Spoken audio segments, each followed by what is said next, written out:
You hate ads? I hate ads. You know what I like? Patreon.com/inkdependence keeps this blog ad-free.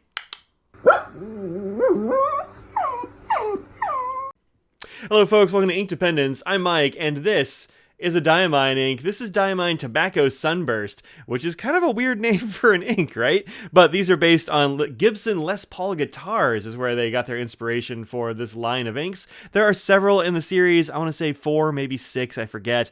I've only got this one. Also, there's like Honey Burst and some others that have, these kinds of burst names and that sort of thing. But Tobacco Sunburst looked the coolest, and so we got this. I have no memory of where we found this ink. Might have been Cult pens, might have been Jet pens, might have been La chromatography. I don't really remember, but fairly inexpensive, 30 ml bottle, plastic, pretty good. The top is a little bit skinny on these is my only real gripe about this bottle. Otherwise, they fit in drawers very well and they're very inexpensive. So good stuff. Let's look at this on some paper.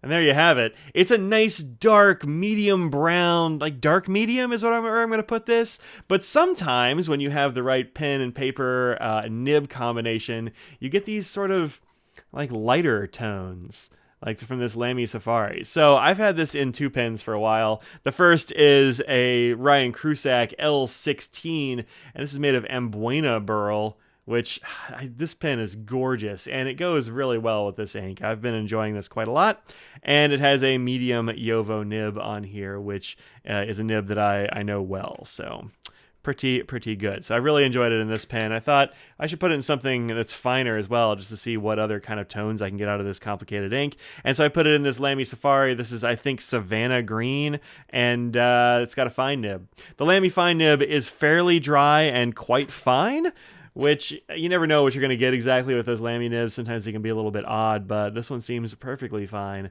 And yeah, you get a little bit of a lighter tone there, much lighter line weight as well.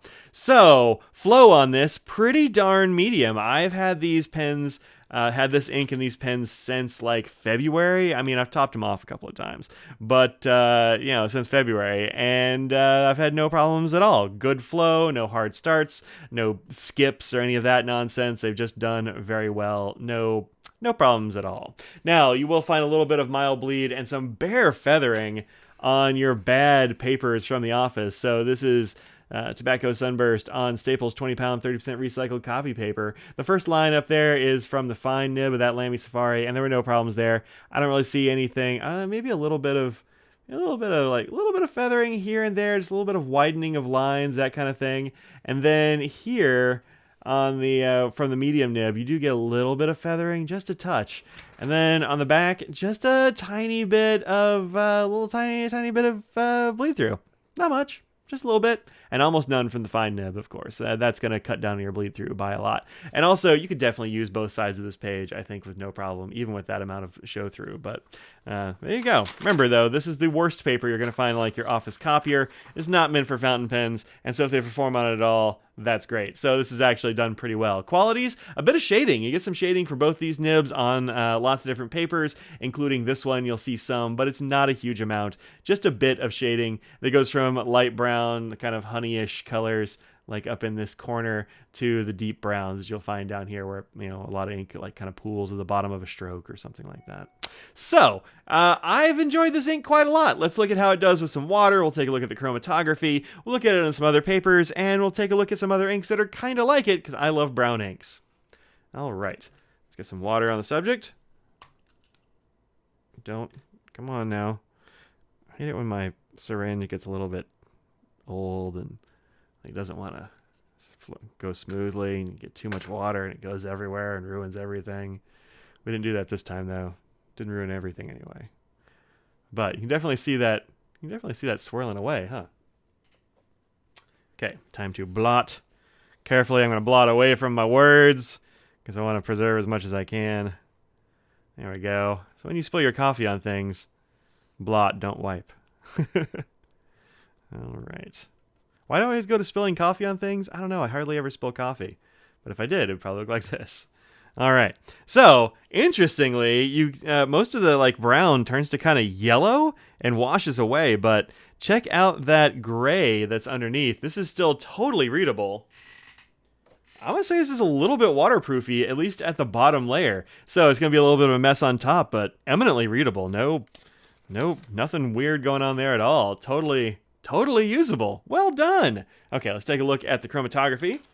And that is right here. And you can see this is actually kind of what we saw when we put water on the paper or on the ink, right? So the gray definitely sticks around, doesn't move at all from that bottom line, and then the brown and the yellows and stuff are pushed up the page just a little bit. But lots of brown, little tiny edge of yellow here, and then gray. Really interesting. I love doing chromatography on brown inks because they can just be weird.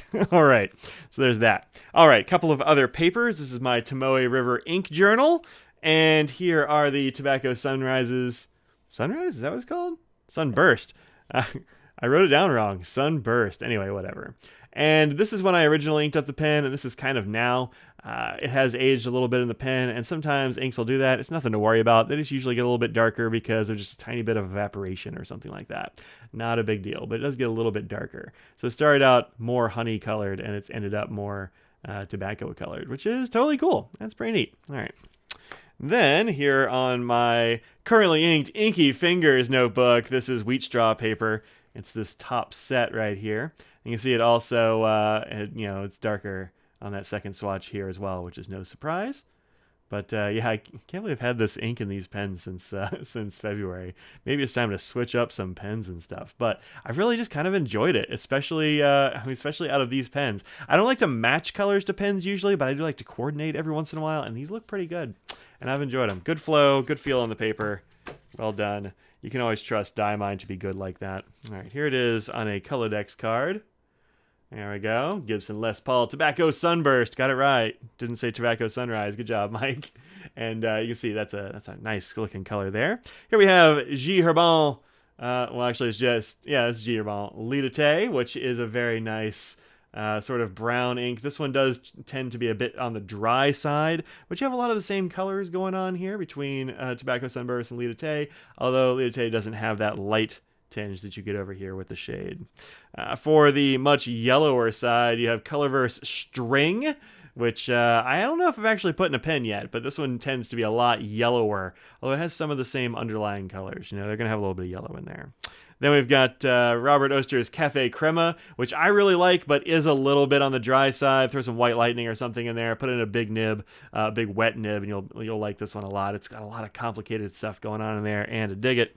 On the redder side, we have Diamine Gingerbread, which was from the Inkvent calendar a couple of years ago. And then Sailor 50 States, Texas. Hey, you got it here. You don't need to be in this frame.